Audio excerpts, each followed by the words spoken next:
Shalom, Yasha Allah.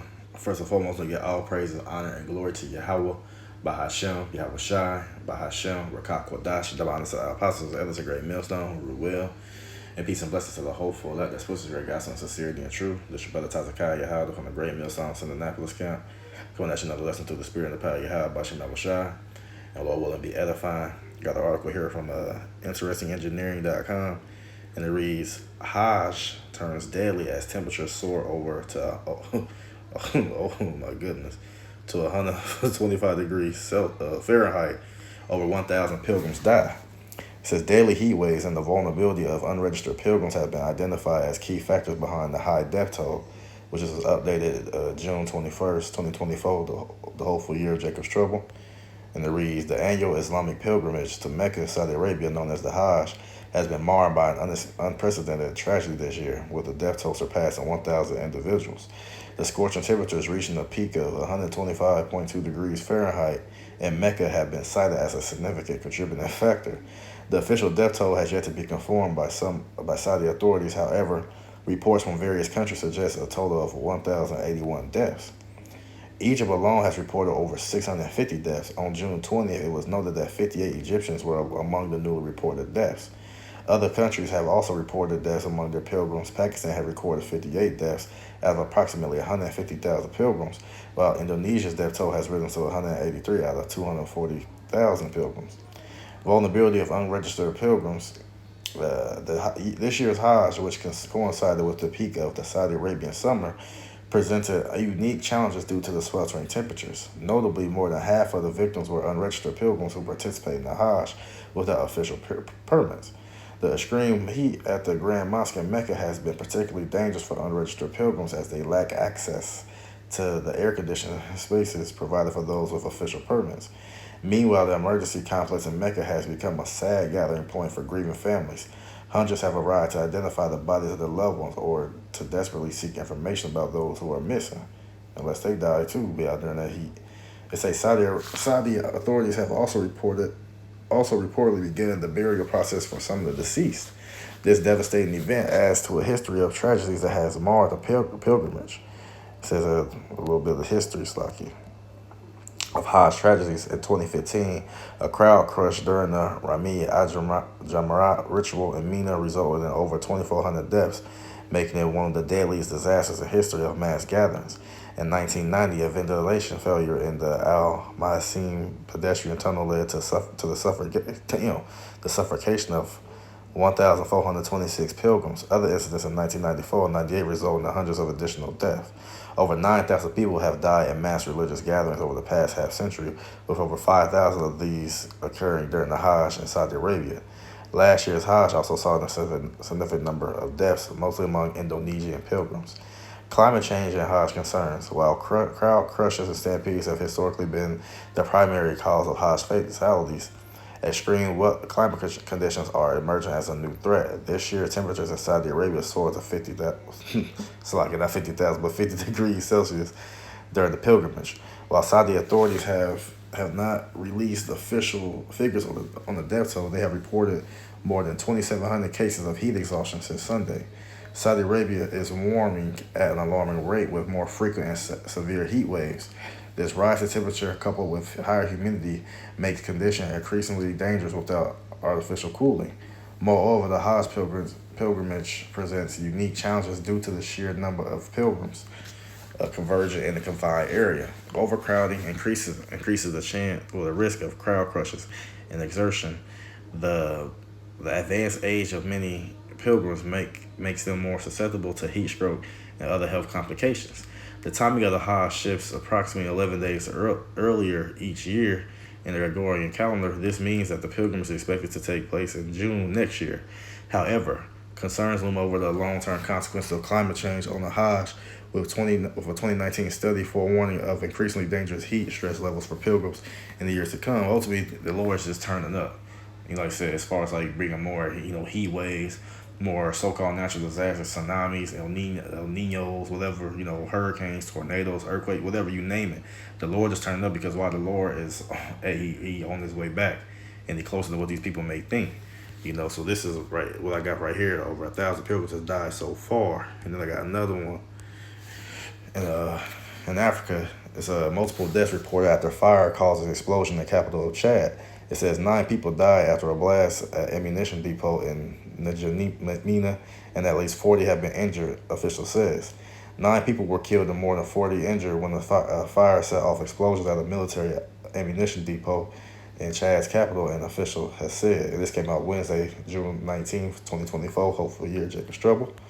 It reads, government spokesperson Aderman Kulamala, or whatever, said on Wednesday that 46 people were being treated for various injuries after the explosions jolted residents from their sleep late on Tuesday in the Goldie district of the capital, N'Djamena. The situation has been brought under control, Kulamala said.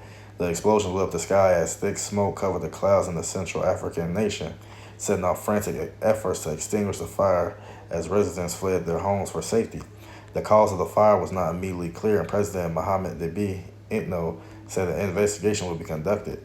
Peace to the souls of the victims, sincere condolences to the bereaved families, and quick recovery to the injured, Deby said on Facebook. He later visited the scene of the accident as well as hospitals where the injured were being treated. People living in the area panicked, thinking the explosion was an armed attack, reported Slovakia resident Omar Mohammed said. Local media reported that the blast started just before midnight and as nearby buildings shook and ammunition was thrown from the depot with explosive force. It says authorities called on residents to stay out of the area, which was taken over by security forces gathering to scatter artillery shells.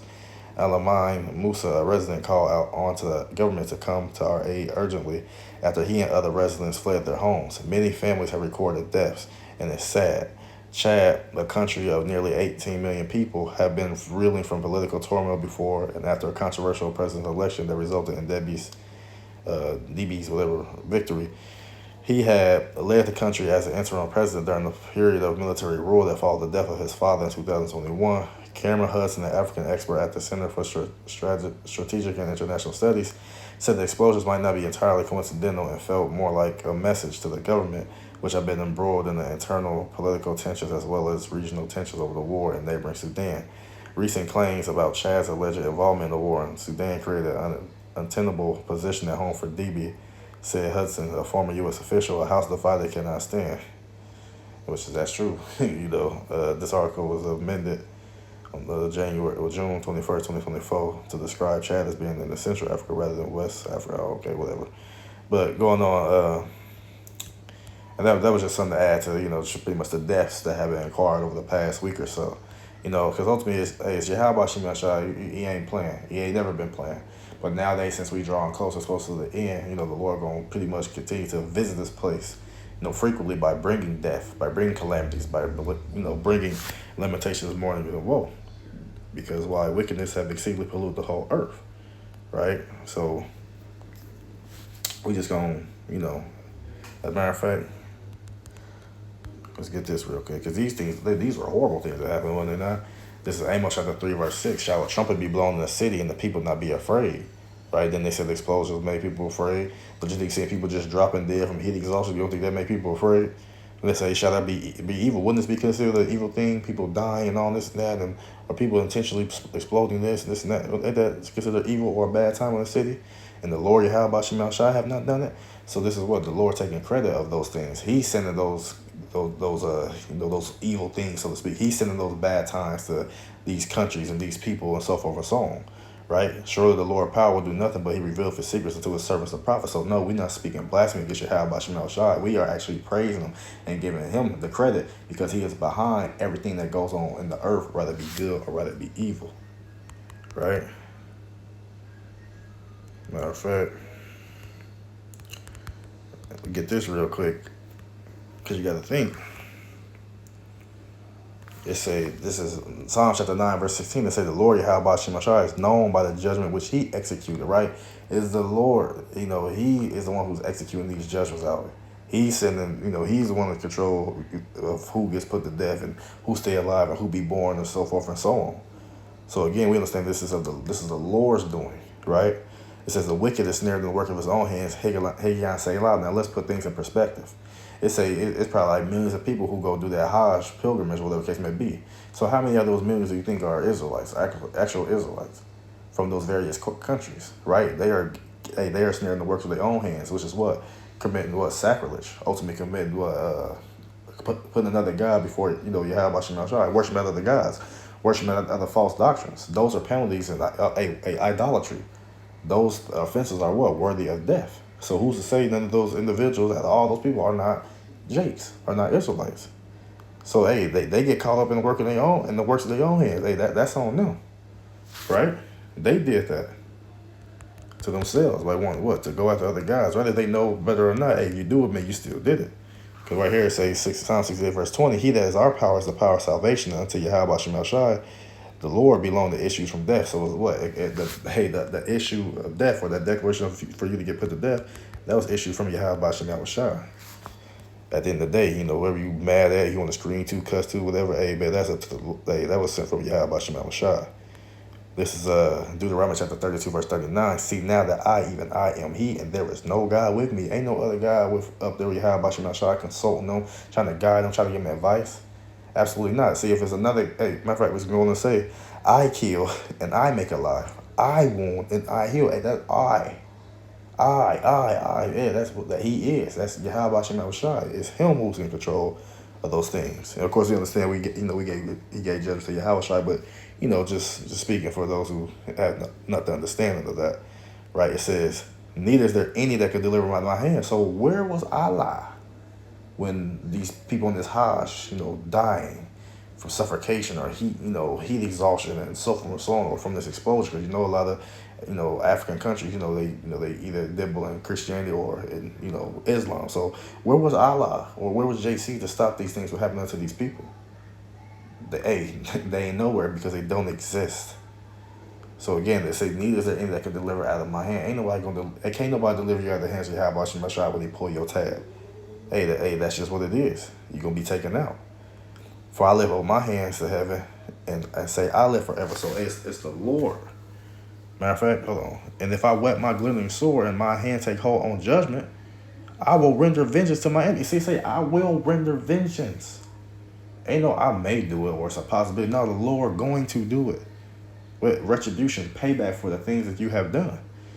It says, and will reward them that hate me. So like I said, those people, so like again, we know it's Jakes that's going to do that pilgrimage and other than that, and they probably was taken out. Hey, look, that shows that you hate Yahweh Shem Shai by what? Put another God before him. So hey man, look. Matter of fact, ended off with this. Because we get to the point, hey, the Lord ain't playing, man. End of the day. This is Zephaniah chapter 3, verse 5. It said, the just Lord Yahweh Shem Shai is in the midst thereof. He will not do iniquity.